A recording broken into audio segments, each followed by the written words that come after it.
नमस्कार दोस्तों। सबसे पहले होली की शुभकामनाएं।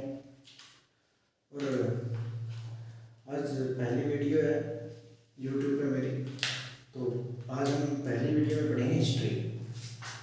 हिस्ट्री होती क्या है?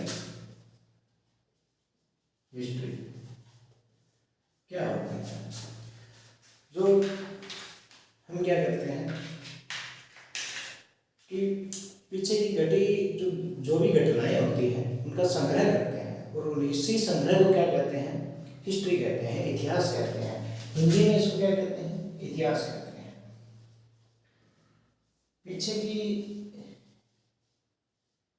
पीछे के समय में जो भी घटनाएं घटित होती हैं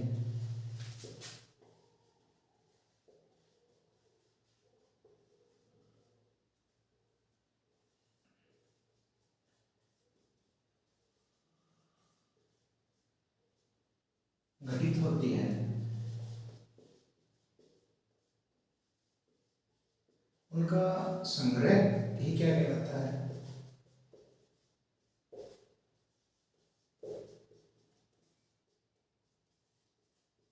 हिस्ट्री या इतिहास कहलाता है। कि 2000 ईस्वी पूर्व क्या हुआ, 1500 ईस्वी पूर्व क्या हुआ, 1947 ईस्वी पूर्व क्या हुआ, उन्हीं का संग्रह ही क्या कहलाता है? हिस्ट्री कहलाता है। हिस्ट्री को क्या कहते हैं? इतिहास कहते हैं। अब हिस्ट्री के बारे में जानते हैं कि हिस्ट्री को किसने यूज किया सबसे पहले, और किसने हिस्ट्री नाम लिया, और हिस्ट्री का पिता किसे कहते हैं? हिस्ट्री जो है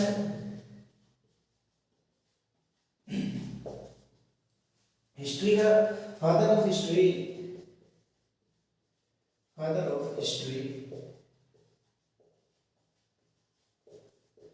हेरोडोटस को कहते हैं।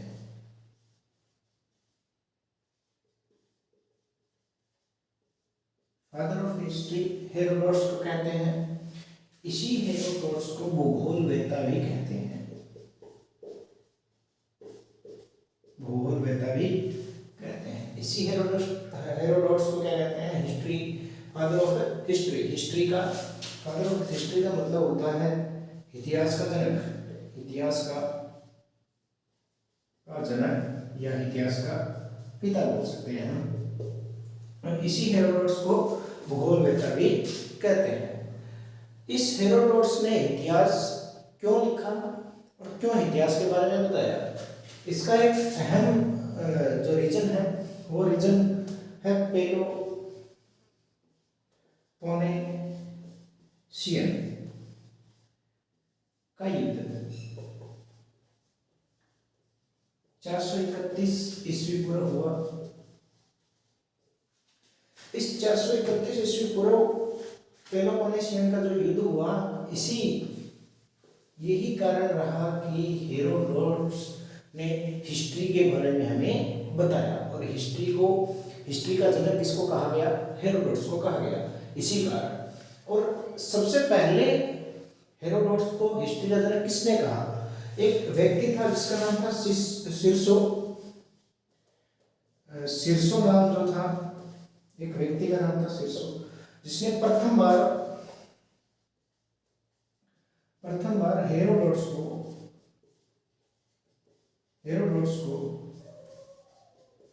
फादर ऑफ हिस्ट्री कहा। फादर ऑफ हिस्ट्री कहा।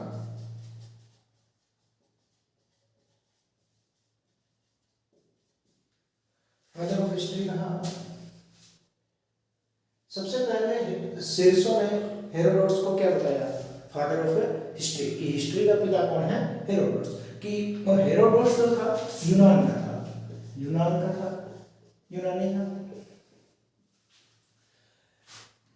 इतिहास और भूगोल अगर कहीं से हमें मिली तो वो किसकी देन है? यूनानियों ने ही हमें हिस्ट्री के बारे में बताया, और यूनानियों ने ही हमें जियोग्राफी के बारे में बताया कि भूगोल और हिस्ट्री के बारे में किसने बताया? हेरोडोटस ने। तो यूनानियों ने हमें दो चीजें पता थी, एक तो हिस्ट्री और एक जियोग्राफी। अब ये था हिस्ट्री का जनक, कि इंडियन हिस्ट्री का जनक मैंने नहीं बोला, मैंने सिर्फ बोला हिस्ट्री का पिता। वो कौन है? हेरोडोटस। और भूगोल वेत्ता भी है हेरोडोटस। तो अब हम, और हेरोडोटस ने एक बुक लिखी, हेरोडोटस ने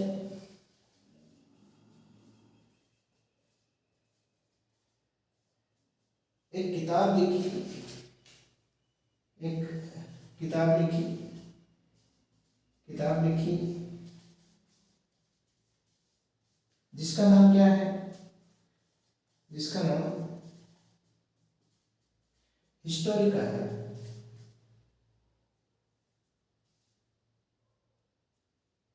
हिस्टोरिका।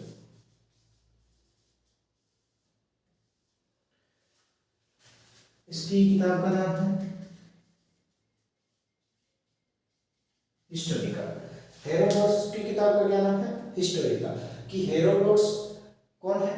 हिस्ट्री के जनक है, पिता है, और यूनान के हैं, और भूगोल वेत्ता के हैं। और हिस्ट्री लिखने का क्या कारण है? पेलोपोनेशियन का युद्ध जो 431 पूर्व ईस्वी पूर्व हुआ था। और सबसे पहले हेरोडोटस को फादर ऑफ हिस्ट्री किसने कहा? सिरसो ने कहा। और हेरोडोटस ने किताब लिखी जिसका क्या नाम है? हिस्टोरिका नाम है। अब आगे बढ़ते हैं। अब हम बात करते हैं इंडियन हिस्ट्री की। ये था वर्ल्ड हिस्ट्री का एक सामान्य परिचय कि हिस्ट्री क्या है। तो वर्ल्ड हिस्ट्री हो या इंडियन हिस्ट्री, हिस्ट्री की परिभाषा सेम रहती है कि जो पीछे जो घटनाएं घटी है उन्हीं घटनाओं का संग्रह क्या कहलाता है? हिस्ट्री कहलाता है, इतिहास कहलाता है। भारत के अंदर इंडियन हिस्ट्री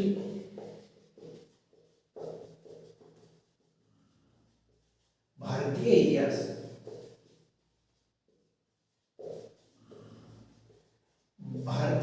के भारत में पहले क्या क्या घटा और कौन कौन सी घटनाएं घटी उस बारे में जिसने हमें बताया उसका नाम था मेगास्थनीज। और मेगास्थनीज जो है इसको ही क्या कहा जाता है? भारतीय इतिहास का पिता, भारतीय इतिहास का पिता या जनक, फादर ऑफ इंडियन हिस्ट्री।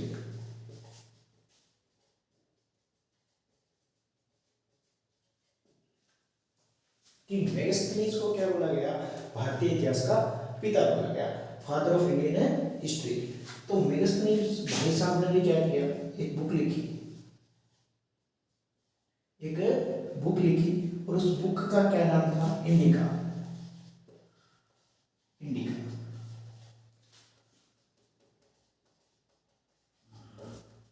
अब हम इसको इंडिया से याद कर सकते हैं, इंडिया इंडिका।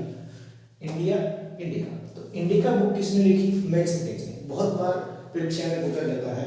और मेगास्थनीज जो था भारत का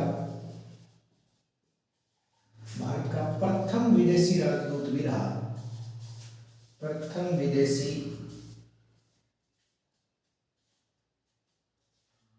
राजदूत भी रहा। अब इंडियन हिस्ट्री क्या है? भारतीय इतिहास। मेगास्थनीज ने हमारे भारत के अंदर जो पहले की घटनाएं घटी उसके बारे में हमें बताया, उसका संग्रह किया, हमको दिया कि लो ये पढ़ो। तो इसको क्या बोला गया? भारतीय इतिहास का पिता बोला गया,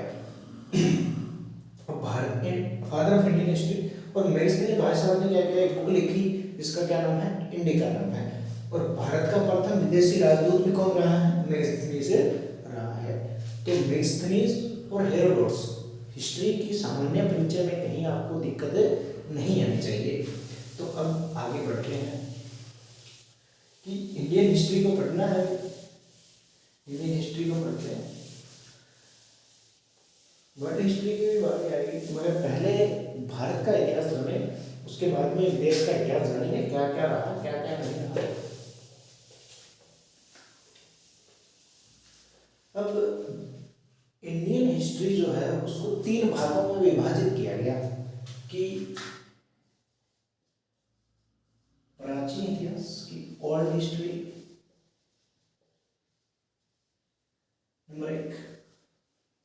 नंबर 2 था मध्यकालीन इतिहास, मेडिवल हिस्ट्री। और नंबर 3 क्या है, आधुनिक इतिहास।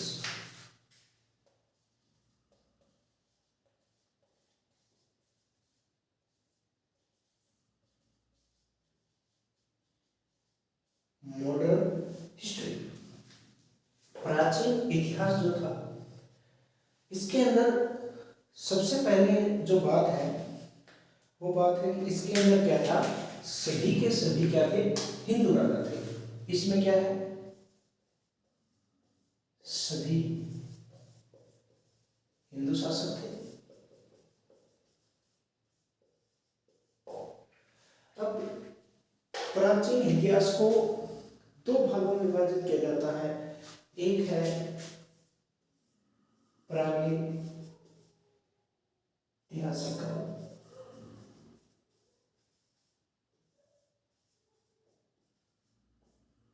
इस प्रागैतिहासिक काल में एक काल आया ताम्रकाल। ताम्रकाल, उसके बाद में क्या है, एक और काल आया, उसका नाम है अद्य ऐतिहासिक काल। इसी प्राचीन इतिहास के अंदर अद्य ऐतिहासिक काल।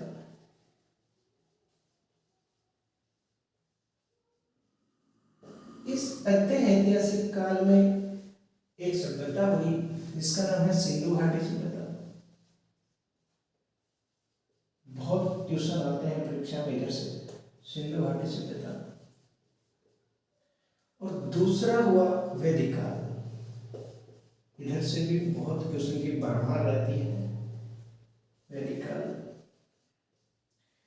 अब इनका समय मैं आपको बाद में बताऊंगा, क्यों, क्योंकि उधर से चलेंगे, क्योंकि प्राचीन इतिहास में क्या था कि ईसा मसीह के जन्म से पहले घटते हुए क्रम में चलते थे कि पहले 1000 है, उसके बाद 700, उसके बाद 600, उसके बाद में 400, उसके बाद में 200, और कभी 0 आया, और 0 के बाद में हमने 0 को क्या माना, ईसा मसीह का जन्म माना। मैं बता देता हूँ थोड़ा सा। अब ये 0 है, इसको हमने ईसा मसीह का जन्म माना, मसीह का जन्म माना। इस 0 से पहले का जो समय था उसको हमने बोला ईस्वी पूर्व। और ईस्वी पूर्व क्या था, यहाँ पे क्या है, 1000 था, तो यहाँ पे 700, 300, 200, कभी 0 भी आया होगा। और इस वाले साइड को हमने क्या बोला, ईस्वी। इस वाले साइड को हमने क्या बोला, ईस्वी। तो ईस्वी जो है बढ़ते क्रम में चलती है। यहाँ पे 0 था तो यहाँ पे 1 आया, 2 आया, 3 आया, इसके ऐसे ऐसे करके कभी 100 भी आया होगा, कभी 1000 भी आया होगा, कभी 2000 भी आया होगा। और आज हम क्या है, 2023 में करें। इसको बोलते हैं ईस्वी और इसको बोलते हैं ईस्वी पूर्व। ईसा मसीह के जन्म से पहले का समय, ईसा मसीह के जन्म से पहले का जो समय है वो होता है ईस्वी पूर्व। और ईसा मसीह के जन्म के बाद का जो समय है उसको बोलते हैं क्या, ईस्वी। ये बात क्लियर है।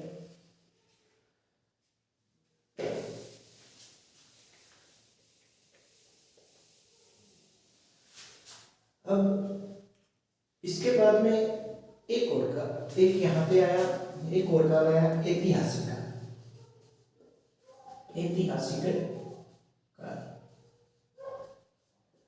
अब इसके अंदर प्राचीन इतिहास में प्रागैतिहासिक काल आया, इसके अंदर ताम्रकाल आया, अद्य ऐतिहासिक काल आया, इसमें सिंधु घाटी सभ्यता है, वैदिक काल है। यहाँ पे ऐतिहासिक काल है। इससे पहले भी कोई काल था, इससे पहले भी कोई समय था, उसको बोला गया पाषाण काल। पाषाण काल। और पाषाण काल में भी 2-3 पार्ट हुए। पहला हुआ पूरा पाषाण काल, पूरा पाषाण काल। यहाँ से मैं आपको समय के साथ साथ लेता चलूंगा कि पूरा पाषाण काल जो था इसका समय था 8000 ईस्वी पूर्व। कि 0 से पहले 8000 ईस्वी आया, तब कौन सा काल था? पूरा पाषाण काल था, पाषाण युग था, पत्थरों का काल था कि पत्थर व्यक्ति थे, पत्थरों के औजार बनाते थे और जानवरों को मार देते थे, कच्चा मांस खा जाते थे, खून पी जाते थे। वो था पूरा पाषाण काल। उसके बाद में आया मध्य पाषाण काल। उसके बाद में क्या है? मध्य पाषाण काल। और मध्य पाषाण काल क्या है? 8000 ईस्वी से, इसका समय क्या है? 8000 ईस्वी पूर्व से 4000 ईस्वी पूर्व। अब 8000 ईस्वी पूर्व, 8000 ईस्वी से पहले का जो समय था वो था पूरा पाषाण काल, और 8000 ईस्वी पूर्व से लेकर 4000 ईस्वी पूर्व तक क्या था? मध्य पाषाण काल। और उसके बाद में क्या आया? नव पाषाण काल।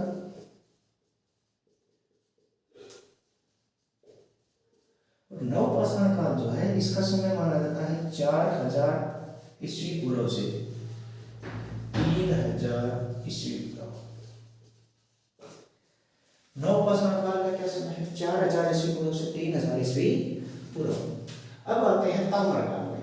अब यहां से शुरू होता है, इतना तक ही इतिहास में पता कि पूरा पाषाण काल था 8000 ईस्वी पूर्व से पहले, और मध्य पाषाण काल क्या था? 8000 ईस्वी से 4000 ईस्वी पूर्व, और नव पाषाण काल क्या था? 4000 ईस्वी पूर्व से 3000 ईस्वी पूर्व। उसके बाद में आता है ताम्र काल। ताम्र काल का जो समय है वो है 3000 ईस्वी पूर्व से 2000 ईस्वी पूर्व।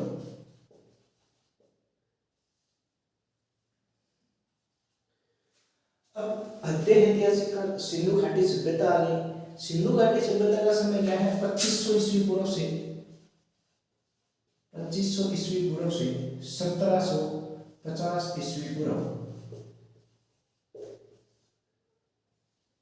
और वैदिक काल का समय क्या है? 1500 ईस्वी पूर्व से 600 ईस्वी पूर्व। अब ऐतिहासिक काल का समय क्या है? 600 ईस्वी पूर्व से 712 ईस्वी तक। देखो यहां पे क्या था? 600 ईस्वी पूर्व है, यहाँ पे क्या है? 600 ईस्वी पूर्व है कि 600 ईस्वी से पहले का समय। और ऐतिहासिक काल कब तक चला? 600 ईस्वी पूर्व से 712 ईस्वी तक चला। तो 600 साल तो ये हो गए और 712 ये हो गए, तो टोटल कितना चला? 1312 ईस्वी। 1312 वर्ष क्या चला? ऐतिहासिक काल चला। इसके अंदर क्या था? प्राचीन काल एक बार फिर देखो। प्राचीन काल सभी हिंदू शासक थे। सबसे पहले क्या था? पाषाण काल का समय था। पूरा पाषाण काल 8000 ईस्वी पूर्व था। उसके बाद में मध्य पाषाण काल था, और मध्य पाषाण काल क्या था? 8000 से 4000 ईस्वी पूर्व था। उसके बाद में नव पाषाण काल आया जो 4000 ईस्वी से 3000 ईस्वी पूर्व तक चला। उसके बाद में प्रागैतिहासिक ऐतिहासिक काल आया, ये ताम्र काल आया। इसमें इसका 3000 ईस्वी पूर्व से 2000 ईस्वी पूर्व चला। और मध्य ऐतिहासिक काल सिंधु घाटी सभ्यता आई तो 2500 ईस्वी पूर्व से 1750 ईस्वी पूर्व तक चली। उसके बाद में वैदिक काल है, 1500 ईस्वी पूर्व से 600 ईस्वी पूर्व तक चला। यहाँ वैदिक काल में महाभारत सब चीजें हो चुकी थी। और ऐतिहासिक काल आया 600 ईस्वी पूर्व से 712 ईस्वी पूर्व तक चला। ये 600 और ये 700 दोनों हो गए 1312 ईस्वी तक ये चला। सॉरी गला खराब है। तो मध्यकालीन इतिहास क्या था? मिडिवल हिस्ट्री क्या है कि यहाँ 712 है, 712 पे क्या हो गया? ऐतिहासिक काल खत्म हो गया। कोई भी चीज खत्म होती है तो नई चीज क्या होती है? शुरू होती है। तो यहाँ पे 712 ईस्वी में से 1707 ईस्वी तक क्या चला? मध्यकालीन इतिहास चला। और इसके अंदर क्या था? इसके अंदर सभी के सभी क्या थे? मुस्लिम शासक थे। सभी के सभी मुस्लिम शासक थे। कि मध्यकालीन इतिहास के अंदर जितना भी समय रहा 712 ईस्वी से लेकर 1707 ईस्वी तक सभी के सभी मुस्लिम शासक रहे। इस सभी के सभी राजा क्या थे? मुस्लिम थे, मुस्लिमों का शासक था। हम बोल सकते हैं कि मुगल काल जो होता है वो यहीं से शुरू होता है, 712 से 1707 तक। और उसके बाद आता है आधुनिक इतिहास, मॉडर्न हिस्ट्री। मॉडर्न हिस्ट्री क्या है कि 1707 में आखिरी राजा औरंगजेब था, और औरंगजेब की क्या हो जाती है? मृत्यु हो जाती है। तो 1707 से लेकर के 1947 तक हम पढ़ने का काम करेंगे। तो हमने 1947 ही लिखा, मगर आज भी क्या है? मॉडर्न हिस्ट्री है। तो इसमें क्या है, हमें समझने के लिए 1947 लिखा। तो 1947 तक किसका शासन था?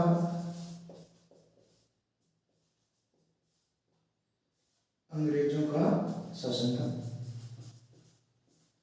कि जैसे ही औरंगजेब मरता है तो अंग्रेज भारत के ऊपर क्या कर लेते हैं? अपना संपूर्ण अधिकार कर लेते हैं। और अधिकार कब तक रहता है? 1947 तक रहता है। 1947 में क्या हो जाता है? भारत आजाद हो जाता है। तो अंग्रेजों को भारत छोड़ना पड़ता है। तो 1947 तक अंग्रेजों का शासन था। अब इतनी चीजें क्लियर हो गई। अगर कोई स्क्रीनशॉट लेना चाहता है तो ले सकता है।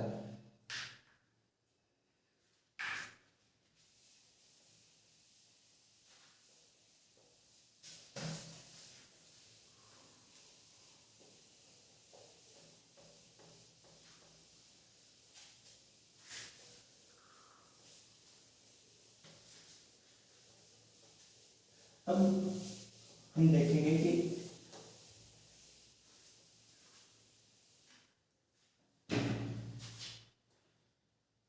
अब हम पढ़ेंगे मेडिवल हिस्ट्री कि मध्यकालीन इतिहास। मध्यकालीन इतिहास कहाँ से शुरू हुआ? मध्यकालीन इतिहास,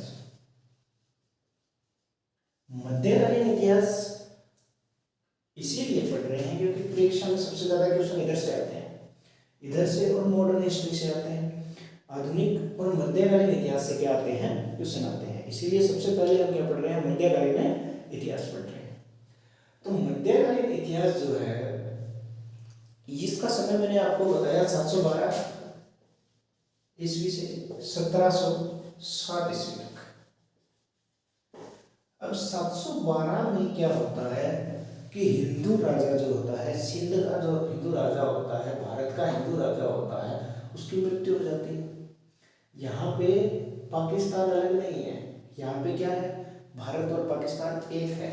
यहाँ पे कोई भी डिवाइड नहीं हुआ है भारत और पाकिस्तान का। भारत और पाकिस्तान क्या है? एक है। तो सिंध के रास्ते से यहाँ पे 712 में कौन आता है? मोहम्मद बिन कासिम आता है। मोहम्मद बिन कासिम आता है। और 1707 में क्या होता है?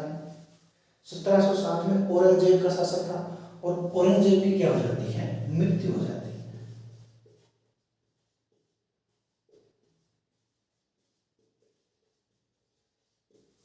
सत्रह सौ सात में औरंगजेब की मृत्यु हो जाती है। और 712 में क्या होता है? मोहम्मद बिन कासिम ने सिंध के रास्ते से, सिंध में खैबर दर्रे के रास्ते से आता है। खैबर दर्रे के रास्ते से आता है।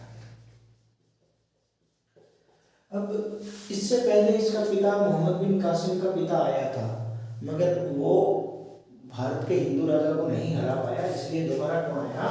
मोहम्मद बिन कासिम आया और अपनी पूरी तैयारी करके आया। और आते ही क्या किया कि हिंदू राजा को परास्त कर दिया, मार दिया और यहाँ पे अपना अधिकार जमा लिया। अब मोहम्मद बिन कासिम, मैंने आपको पहले ही बताया कि मिडिवल हिस्ट्री के अंदर, मध्यकालीन इतिहास के अंदर क्या है? सारे के सारे शासक क्या है? मुस्लिम है। और मोहम्मद बिन कासिम भी क्या है? मुस्लिम है। अब इस मुस्लिम जो है ये इस्लाम को फॉलो करते हैं। किसको फॉलो करते हैं? इस्लाम को। अब ये इस्लाम क्या है? सबसे पहले हम इसको देखेंगे, और इसको देखने के उपरांत ये हमें पता चलेगा कि भारत के अंदर जितने भी मुसलमानों ने अन्याय किए, जितने भी क्रूर शासक आए वो क्यों आए, उसने अन्याय जो है भारत के लोगों पे, भारत के हिंदुओं पे अन्याय क्यों किए, उसका कारण क्या है? इस्लाम। इस्लाम के कुछ से कानून हैं, उसी के कारण क्या है, जितने भी मुगल शासक आए उन्होंने भारत के लोगों पे क्या किया, अत्याचार किया।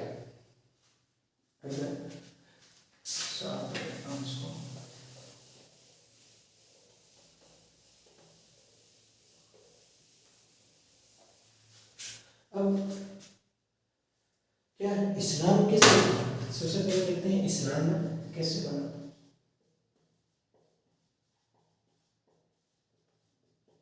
इस्लाम जो है 570 ईस्वी में एक महापुरुष पैदा होते हैं।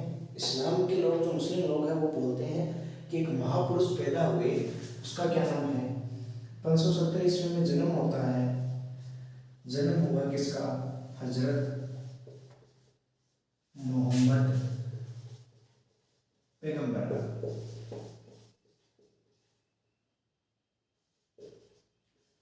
पैगंबर का 570 ईस्वी में क्या होता है, हजरत मोहम्मद पैगंबर का जन्म होता है। और 610 ईस्वी में बात है, 40 वर्ष के बाद, 40 वर्ष के बाद की, कि जब 40 वर्ष के हजरत मोहम्मद पैगंबर, तब उनको हीरा गुफा में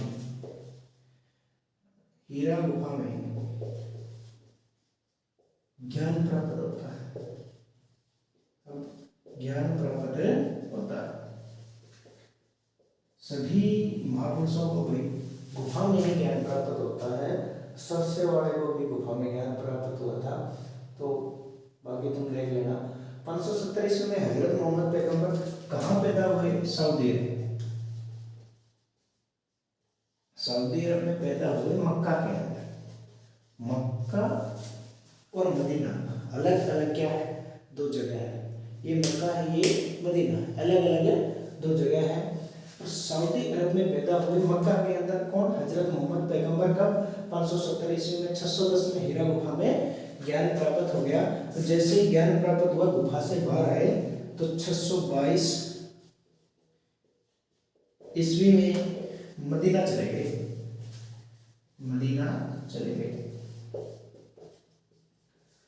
और जैसे ही ज्ञान प्राप्त हुआ, इन्होंने क्या कर दिया, इस्लाम की स्थापना कर दी।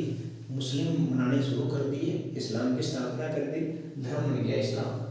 उसके बाद में 600 आगे क्या होता है, 632 ईस्वी में मृत्यु हो जाती है इनकी। कहाँ पे, मदीना में। तो अब जो भी हज की यात्रा करते हैं, कहते हैं मक्का मदीना जाके आओ। तो मक्का और मदीना अलग अलग जगह है। पहले मक्का जाते हैं, फिर मदीना जाते हैं। इसके बाद में क्या है कि जैसे हजरत मोहम्मद पैगंबर जो है, इनकी डेथ हुई, मृत्यु हुई, तो हजरत मोहम्मद पैगंबर के बाद में इसकी जगह जिसने मिली उसको बोला गया खलीफा। कि हजरत मोहम्मद पैगंबर की जगह जिसने मिली उसको बोला गया खलीफा। अब इसकी पहली जगह जो किसने ली, अबू बकर ने ली। अबू बकर ने ली। तो अबू बकर जो था, इसके पास रहता था, इसका गुलाम था। तो इसने क्या कर दी, ये ले ली, इसकी जगह ले ली, इसको मार दिया। तो उमर नाम का कोई था, उसने ले ली। और उमर को मार दिया। तो उमर के बाद में क्या हुआ, उस्मान ने ले ली। अब इनके दो डिवाइड हो चुके थे। इनको बोला गया सुन्नी मुस्लिम, इनको बोला गया सुन्नी मुस्लिम।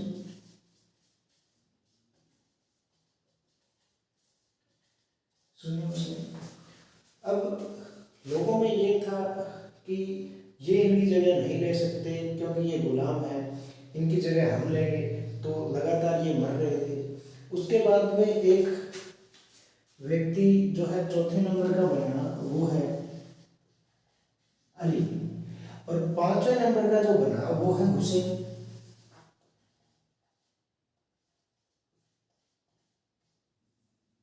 ये जो दोनों हैं ये कहलाए शिया मुस्लिम।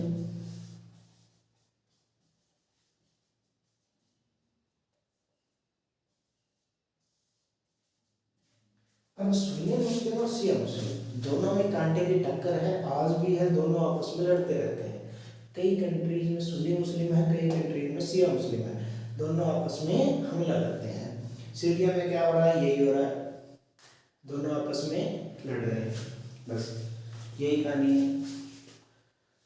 तो इतने तक ऐसे बना मुस्लिम। अब मुस्लिम इस्लाम बन गया तो इस्लाम कोई भी धर्म बनता है उसके क्या होते हैं, कानून होते हैं। इन मुस्लिम जो भी व्यक्ति मुस्लिम बनता है उनके लिए 5 कानून बनाए गए कि ये हजरत मोहम्मद पैगंबर जो है इन्होंने बोल दिया कि 5 कानून जो फॉलो करेगा वही इस्लाम में एंट्री कर सकता है। कि पहला कानून क्या था, कि पहला कानून था कि कलमा पढ़ना पड़ेगा। क्या करना पड़ेगा, कलमा। नंबर 2 क्या था, नंबर 2 था रमजान। नंबर 3 क्या था, ज़कात टैक्स। नंबर 4 था 5 बार नमाज अदा करना। नंबर 5 क्या था, हज यात्रा।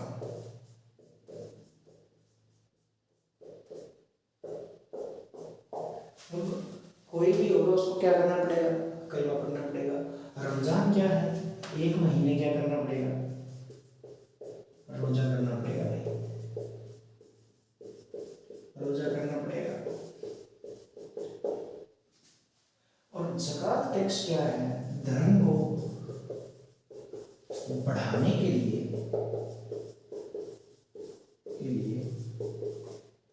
दिया जाने वाला टैक्स।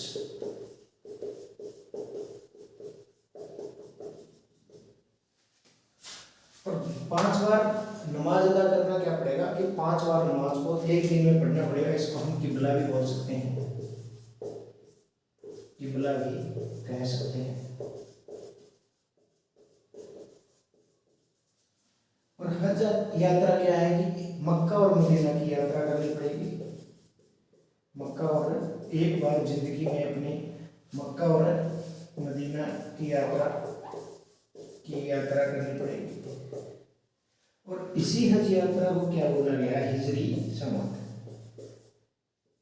हिजरी संवत। भारत सरकार भी इसके ऊपर छूट देती है, पता नहीं क्यों देती है।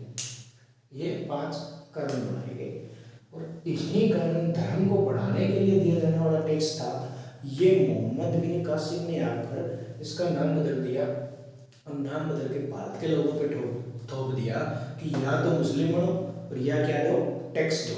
जबरन हिंदुओं को मुस्लिम बनाया जाने लगा और तरह तरह की क्या करने लगे, अन्याय करने लगे। यहाँ से शुरू होता है मोहम्मद बिन कासिम की एंट्री और भारत के अंदर इस्लाम का प्रचार, कि कैसे इस्लाम का प्रचार हुआ, कैसे हमारे हिंदुओं पे तरह तरह के अत्याचार हुए, उनको पीटा गया, गर्दनें काटी गई, लूटे गए, बच्चों को भी नहीं छोड़ा गया कि या तो मुस्लिम बनो या हमें टैक्स दो या आप मरो। तो अब आज के लिए इतना ही। अगली वीडियो में हम पढ़ेंगे मोहम्मद बिन कासिम को, कि मोहम्मद बिन कासिम 712 में आया, कब तक भारत में रहा और क्या क्या उसने भारत को दिया और क्या क्या भारत से लेके गया। ये हिस्ट्री होती है कि महत्वपूर्ण पीछे की जो घटनाएं होती है उसको पढ़ना और उसका ही शब्दों के अंदर लिख के उसका संग्रह कर देना ही हिस्ट्री कहलाता है। और इसी हिस्ट्री को हम पढ़ रहे थे और इसी हिस्ट्री को हम आगे जारी रखेंगे। तो आशा करता हूँ आज की इस क्लास में आपको हिस्ट्री के बारे में समझ में आया होगा और आशा करता हूँ अगर समझ में आया होगा तो चैनल को आप लाइक करोगे, वीडियो को लाइक करोगे, चैनल को सब्सक्राइब करोगे और शेयर करोगे। धन्यवाद।